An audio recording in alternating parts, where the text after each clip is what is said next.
Hi everyone, Ken Mason from Whispering Souls. So this is another past loved one that has come into me tonight. So this is an older lady.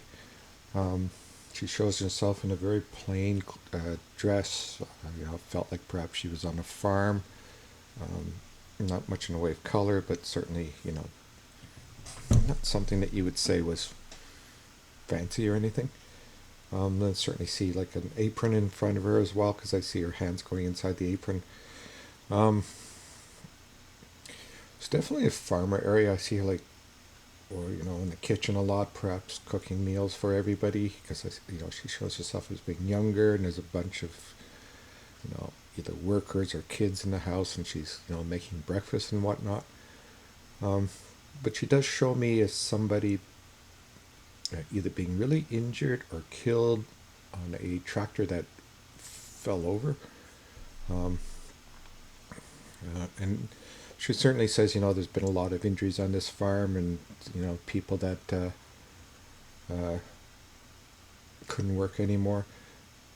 She shows me making breakfast, and it's just like there's everything in one plate. I see like the grease and the eggs and bacon all in one plate, and she'd be making a lot of it at a time. Big cast iron plate or iron.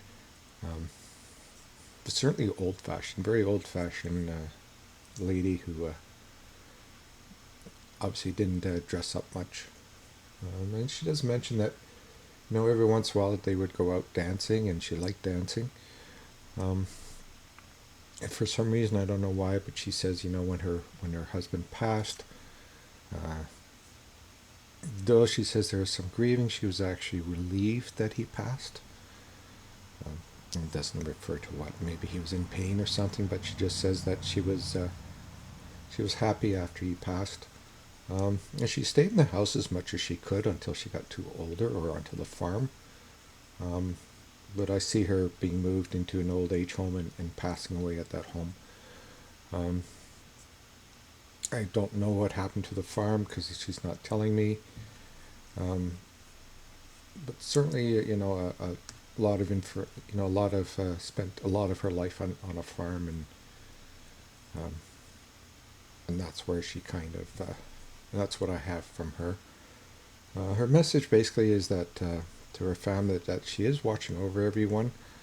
Um, I think there was one child of hers or somebody that might have been a little, had a little issues or whatnot, mental issues, not mental issues, but physical issues. But she says that she is watching everybody, and certainly tells everybody that she heard everybody say goodbye. Um, she often will go into a house, and she'll um, things will drop in the house. Um, or perhaps things being moved, but I just keep seeing things being fallen off the either something in a cupboard in the kitchen or something. So I just feel there's a lot of activity in that house or the farm. Um, and she's just moving things to let people know that she's okay. Anyway, so I hope that makes sense to somebody, or gives you some closure to somebody who can recognize this lady. So take care, and have a good evening.